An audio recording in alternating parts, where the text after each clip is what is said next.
Yesterday, and rather abruptly I might add, Senator Kamala Harris announced that she was suspending her presidential campaign, effectively ending her presidential aspirations. Now this actually just came one day after California Governor Gavin Newsom, who is hugely popular in California, announced that he was going to go out and start campaigning with Kamala. He was ready to go. They had told him, heck yeah, let's do this. And he was packing his bag. And then suddenly she says, guess what? I'm out. This was a very sudden thing that nobody saw coming, including a lot of people inside the campaign and who had been out there working with the campaign, like Gavin Newsom. It was sudden. It was abrupt. Nobody expected this except for everybody who's been reporting on Kamala in the past year. Now, we didn't expect it to happen just suddenly without warning. But let's be honest, folks, we've also had plenty of warnings. I've sat here and talked to you about it.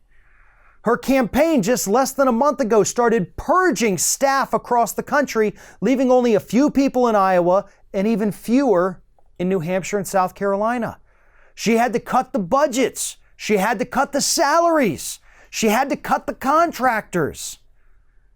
And this is all in spite of the fact that at one point she had more billionaire donors than anybody else. Now that title goes back to Pete Buttigieg of having the most billionaire donors for his campaign. So why? Why did Kamala, who was the favorite about a year ago of the establishment, fizzle out so hard and so fast before we even made it to Iowa? There's lots of different reasons. You can get on social media right now, scroll through your Twitter feed for 30 seconds and find 15 different people giving you 30 different reasons about why she dropped out. But I think when you get into those, you're getting a little too deep into it. Yeah, you can blame it on almost anything. But at the end of the day, it comes back to the fact that Kamala was a bad candidate who had no policies whatsoever that would benefit the American public. That's it. That's the reason. It's not because she was a woman. It's not because of her race. It's not because of the media coverage. It's not because of the Bernie Bros online, which is what Salon.com writer Amanda Marcotti said. And I like Marcotti. That was a dumb thing she said. It's because Kamala didn't have any policies. Kamala didn't have any plans that would actually help the American public. Now, yeah, I know, and people are going to say, if you go to her website, you'll see.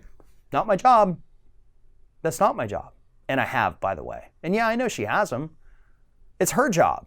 It's her job to go out there and explain those policies. As we discussed after the last debate, she wasn't sitting there rattling off policies and how she was going to help American citizens like Bernie Sanders and Elizabeth Warren were.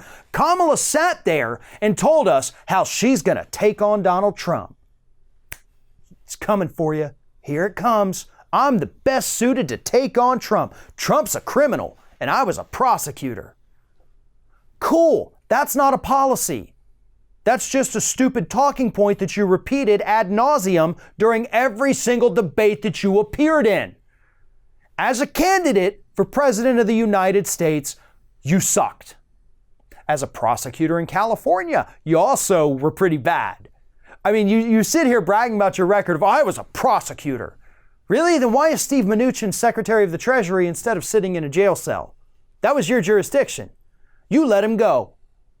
So I wouldn't bring up that you were a prosecutor if I were you, Kamala, because you were a pretty crappy one.